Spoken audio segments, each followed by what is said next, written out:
Hi guys, welcome back to another week of forensic science. This week is our autumnal equinox. If you remember back from when you took earth science a few years ago, the autumnal equinox is when there is an equal number of daylight hours and nighttime hours. That will officially be happening on Tuesday at about 9:30 in the morning. So this week in forensics, it's just a continuation of last week. Last week, you took a look at two more videos, Ronald Cotton and a TED Talk. Both were showing pretty pivotal cases where eyewitness testimony was used to convict someone. And it turns out once DNA was used, that eyewitness testimony was false. Even though in the case of Ronald Cotton, the woman, the victim in that case, had the perpetrator right in her face, she still couldn't identify the right person when he was in a lineup. So the Innocence Project, I gave you last week, I gave you the guidelines for it. Just pulling them up here.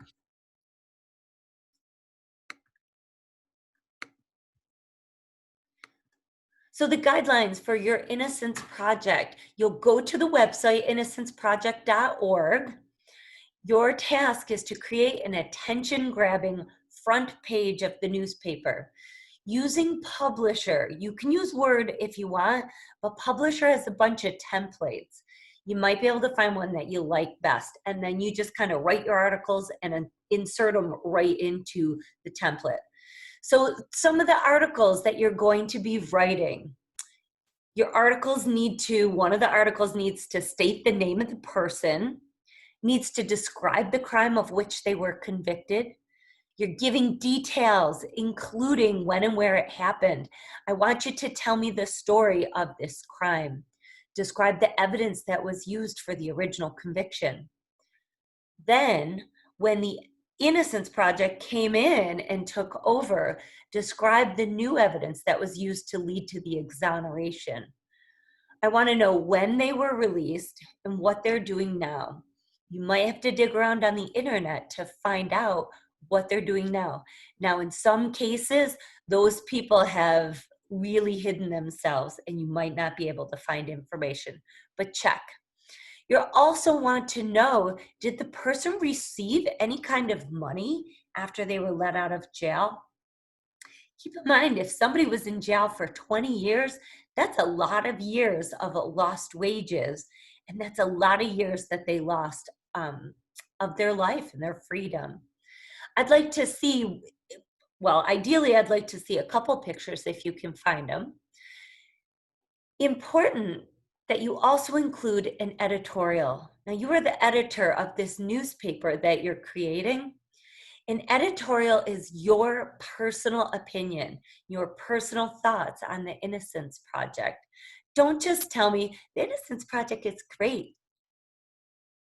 No, like maybe you don't think it's such a great thing. Maybe you don't think people should have this second chance. Maybe you think that the Innocence Project gives false hope or it doesn't allow for closure to the victims. If you do think that the Innocence Project is a good thing, tell me why. Tell me what you think that they are doing that is so important.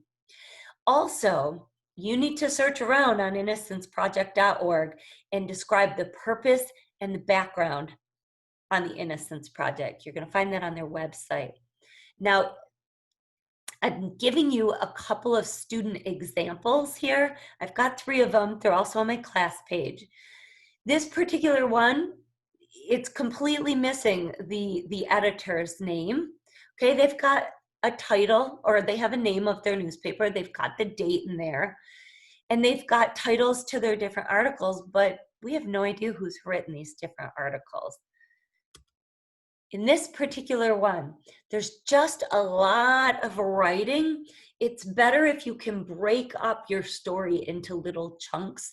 Your readers are more apt to be drawn to reading a shorter paragraph. In this last one here, give me a big headline.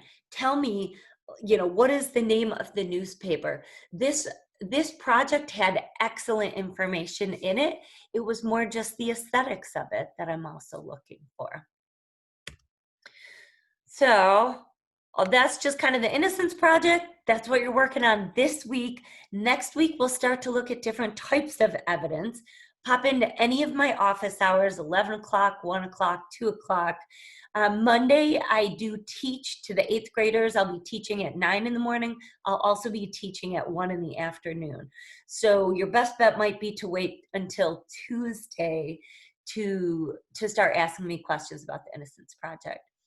All right, that's all that I have for this week. Hope everything goes well, and hope that all of your other classes are starting to make sense and that it's all falling into place.